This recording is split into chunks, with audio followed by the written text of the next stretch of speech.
اعوذ باللہ من الشیطان الرجیم بسم اللہ الرحمن الرحیم صلی اللہ علی حبیبہ سیدنا محمد وآلہ واصحابہ اجمعین صلی اللہ علیہ وآلہ وسلم۔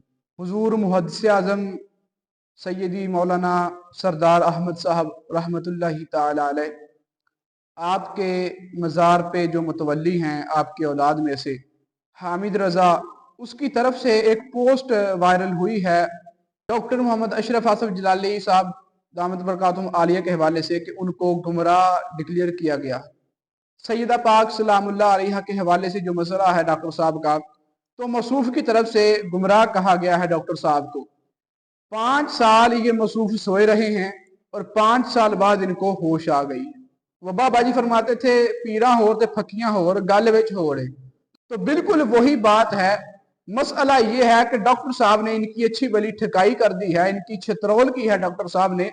پچھلے دنوں جو ایک ملعون نے خلفائے ثلاثہ رضی اللہ تعالیٰ عنہم کی گستاخی کی، تو ڈاکٹر صاحب نے اس حوالے سے ان کو بھی ڈیڈیکیٹ کیا، حامد رضا کو اور فیض رسول کو۔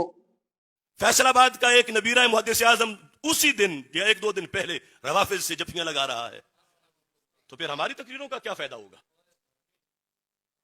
وہی لوگ جو بھونکے صحابہ کو اور ہمارے مفتی اور ہمارے پیر ان کی دعوتیں کریں یا ان کی دعوتیں جا کھائیں اور پھر کہیں ہم رہبر ہیں اہل سنت کے اور ہم سنی ہوتے ہیں اور ہم رضوی ہوتے ہیں اور ہم فلاں ہوتے ہیں، ہم نقشبندی ہوتے ہیں، مجددی ہوتے ہیں، پھر صرف منہ سے ہوتے ہیں۔ اور اب وہی فیصل آباد جہاں حضرت محدث اعظم رحمۃ اللہ علیہ کا آستانہ ہے، ان کے پوتے کہاں سوئے ہوئے ہیں؟ تو بجائے کہ یہ لوگ اپنی غلطی مانیں تو انہوں نے ڈاکٹر صاحب کو گمراہ کرنا شروع کر دیا۔ 5 سال سے یہ مسئلہ چل رہا ہے، ان کو اب ہوش آیا ہے۔ حالانکہ ڈاکٹر اشرف آصف جلالی صاحب، ان کی جو اس حوالے سے خدمات ہیں سیدہ پاک سلام اللہ علیہ کے حوالے سے کسی اور کی نہیں ہے۔ اور وہ کوکب نورانی صاحب جو کراچی والے ہیں، وہ جناب کہتے کہ جب یہ الفاظ بولے گئے ڈاکٹر صاحب کی طرف سے تو 3 دن میں سویا نہیں، مجھے نیند نہیں آئی۔ میرا یہ سوال ہے کوکب صاحب، جب خلفائے ثلاثہ کی شان میں گستاخی کی گئی اس وقت بھی آپ کو نیند نہیں آئی؟ اس وقت جناب آپ کہاں تھے؟ اور دوسری بات، یہ جو ڈاکٹر صاحب کو برا بلا کہہ رہے ہیں، ڈاکٹر اشرف آصف جلالی صاحب کی جو خدمات ہیں اس حوالے سے، ڈاکٹر صاحب کو سعودیہ میں گرفتار کیا گیا، اور وجہ گرفتاری کیا تھی کہ ڈاکٹر صاحب نے ایک خط لکھا تھا جس میں یہ مطالبہ تھا کہ سیدہ پاک سلام اللہ علیہ آپ کی قبر مبارک کو، آپ کے مزار مبارک کو تعمیر کیا جائے۔ تو سعودی حکومت نے ڈاکٹر صاحب کو گرفتار کر لی اس حوالے سے۔ تو ڈاکٹر صاحب کا وہ بیان ہے، آپ سماعت کریں۔ حالت روزہ میں تھا مدینہ منورہ ایئرپورٹ پر، مجھے سعودی پولیس نے حراست میں لے لیا۔ جرم کیا بتایا کہ تم نے وہ خط لکھا تھا نا، تم نے لکھا تھا، تم نے میلاد کے لیے تم نے خط لکھا تھا، جنت البقیع کے لحاظ سے تم نے لکھا تھا، اس میں کہا کہ کیوں نہیں تم تعمیر کرتے سیدہ کے مزار کو۔ تو میں پوچھتا ہوں پھر ایک بار ان جبہ و دستار والوں سے، کیا تم نے بھی ان راہوں پہ کبھی قدم رکھا؟ کیا تم نے بھی کوئی آواز بلند کی سیدہ کے حق میں اس طرح؟ کیا تمہیں بھی اس پاداش میں سعودی حکومت نے پکڑا؟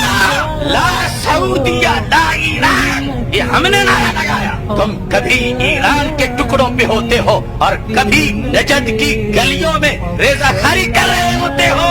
ہم ہیں راہ مدینہ والے، اللہ کے فضل سے کل بھی تھے اور آج بھی۔ اب ڈاکٹر صاحب نے اس میں نکھیرا کر دیا، کسی اور کو گرفتار کیوں نہیں کیا گیا؟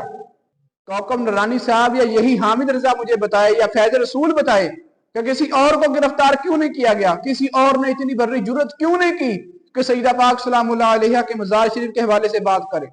اور بھائی ڈاکٹر صاحب نے تو ان کی شان کی خاطر، ان کی عظمت کی خاطر، ان کی غلامی میں گرفتاریاں صحیح ہیں، اور تم لوگوں نے اپنی، تمہاری ذات کے اوپر بات آئی ہے تو تم لوگوں نے اس مسئلہ کو آڑ بنا کے ڈاکٹر صاحب کو گمراہ کہنا شروع کر دیا۔ بھائی حد ہوتی ہے۔ اور یہ جو حامد رضا کی طرف سے پوسٹ آئی ہے، یہ اب ہی کیوں آئی ہے؟ پہلے کیوں نہیں آ گئی؟ 5 سال یہ سوئے رہے ہیں، یہ فیض رسول سویا رہا ہے، حامد رضا سویا رہا ہے۔ فیصل آباد کا ایک نبیرہ محدث اعظم اسی دن یا 1-2 دن پہلے روافض سے جفیاں لگا رہا ہے، تو پھر ہماری تقریروں کا کیا فائدہ ہوگا؟